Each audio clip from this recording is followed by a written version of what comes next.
you want to know which quarterbacks and tight ends to trust in Week 16? We've got you covered. We're going to give you our top must starts and must sits at each position. Let's kick it off with the top starts at QB. Chris, who do you got? I recommended him last week. I can't go away from him now, and that's Jalen Hurts going against Dallas. It's obvious that he's at least good enough, probably more than good enough. And like I said, he gets to face a Dallas defense that is not only bad everywhere, but banged up, missing Leighton Vander Esch, missing a lot of key defensive starters.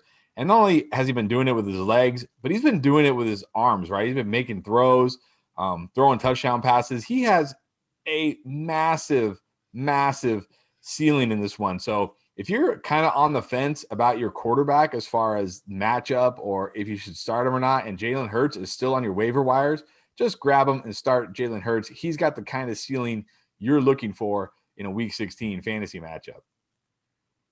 I couldn't agree more. It might be easy to get carried away here, but Dallas, already a great matchup. Look at what he did the last 2 weeks against a really tough Saints defense and then a decent Cardinals defense. Now he gets the Cowboys, and he's getting a version of the Cowboys that is going to be missing several starters on defense. I'm going to go back to Justin Herbert. I know he struggled there temporarily. It must have been the haircut.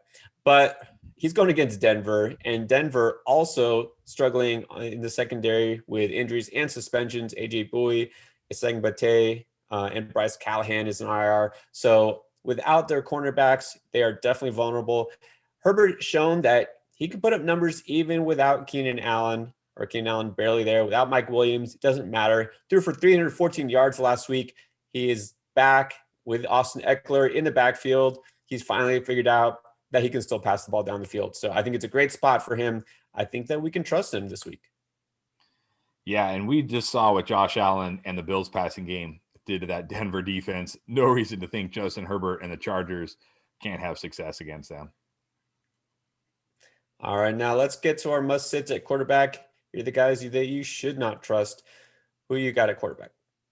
I'm going with Jared Goff. I know it's easy to look and say, hey, it's Seattle. You got to start Jared Goff. But, you know, the Seahawks, they do still rank sixth worst against QBs if you look at it over the season. But they've been much better lately. They've yet to give up more than 15 fantasy points to a quarterback over their last 3 games. And it's not like Jared Goff has been tearing it up anyways. He's actually been really bad. I mean, against the Jets last week, he only threw for 209 yards with an interception. He did have 2 touchdowns, but come on, it's the Jets. You can't go do more than 209 yards and an interception. I don't care about the matchup. I don't care if he was playing Atlanta. I can't trust Jared Goff with my championship on the line. Hopefully you can do better. Jared Goff is just so frustrating, I'm sure, for Rams fans, but also for fantasy managers. It's just, you don't know what you're going to get. In games where he should smash, he just completely lets down. And on the flip side of that, Russell Wilson, sorry, he is bench material this week. He just hasn't been a fantasy starter for several weeks now. Don't know why. It's really hard to explain. He got his running back with Chris Carson back. He hasn't had any devastating injuries to receivers. I don't know what the deal is, but he just hasn't played well. And against the Rams, we know the Rams have been a really good defense all year long. That's not a question. And so, again, in this moment in time for fantasy, you cannot trust Russell Wilson. Last time they played, he only had 248 yards, no touchdowns, 2 interceptions. That's when they were still playing at least fairly well. So ever since then, it's just gone downhill. I can't do it. Russell Wilson is actually on my bench this week. It's crazy. He's gone from looking like the fantasy MVP, the real life MVP, to a guy you can't even start anymore. And last week, he only outscored Colt McCoy as far as every quarterback in fantasy. Only Colt McCoy, and that was only because he had 52 rushing yards. If you just take his passing stats, he was the lowest scoring fantasy QB last week. What an incredible fall. I mean, totally unexpected, and I agree. In this matchup, just can't do it. Can't do it. This video has helped you at all, or if we've given you any help throughout the season, do us a favor and hit that subscribe button. It just takes 1 second. We had a goal before this year started to get to 1,000 subscribers before the season ended, and we are almost there. Help us out. We really appreciate it. All right, let's get to tight ends. So our first must start at the tight end position. Chris, who's yours? I'm going with TJ Hockenson. I know He let you down last week. He had his worst game of the entire season last week, but I expect him to bounce back big time against Tampa Bay this week. Already talked about him if you watched our wide receiver start sit, about how they're a pass funnel defense. Teams are throwing on them the second highest rate in the NFL, and they're allowing the 7th most points to tight ends. So don't give up on him. Give him one more chance. He won't let you down when it matters most. Start TJ Hockenson this week.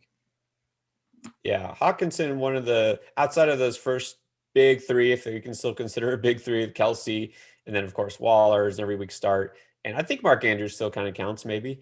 But yeah, I feel like he's right there. Hockenson has really emerged this season as a really more dependable tight end. And not quite dependable, but still sky high ceiling. Noah Fant, we saw that he was by far the favorite target last week, had a huge game. I feel like this is the week where he could actually repeat those numbers. The Chargers, only 2 teams have given up more touchdowns to the tight end than the Chargers. Talked about that matchup earlier with Herbert. Well, on the other side, I don't think there'll be a lot of resistance either. This could be kind of a sneaky high scoring game with 2 struggling defenses and 2 gunslingers at quarterback. So I like Fant's chances. Again, there are not too many tight ends, I think, that have his upside. So I'm definitely keeping him in my lineup. Yeah, in my championship matchup, I have Kelsey. My opponent has Fant, and I'm looking at it like Fant's probably going to score as many points as Kelsey this week because he's basically the only real option for Drew Lock right now, and it's a great matchup. So definitely start him. There you go. And then don't start these guys at tight end. Chris, who's your must sit? I don't know if you're still starting Evan Engram, but if you are, you should stop. He hasn't topped 9 fantasy points in 3 straight weeks, and now he faces a Ravens defense that's only allowed 5 touchdowns to tight ends on the entire year. And if you look back when the Chiefs played the Ravens, they held Kelsey to his 3rd lowest point total of the year. He did not score a touchdown in that game. So if they can hold Kelsey somewhat in check, they can shut down Evan Engram. Hopefully you have better options. You should. I agree. You definitely should have a better option. Engram, another guy, is up and down, but we talked about it in some of the other videos. I just avoiding this entire Giants offense, period. And then for my last pick, I thought about going with Eric Ebron because going in a really tough matchup with his former team of the Colts, but now he's got a back injury and it's not sure if he'll play. So let me just warn you against the idea of starting George Kittle. If he does come back to play, he may not, I don't know. But if he is ruled active, I'm still fading him. Had the similar advice about Zach Ertz earlier this year when he came back and didn't do anything his first game back. And you know what? Even if Kittle doesn't play, don't start Jordan Reed either.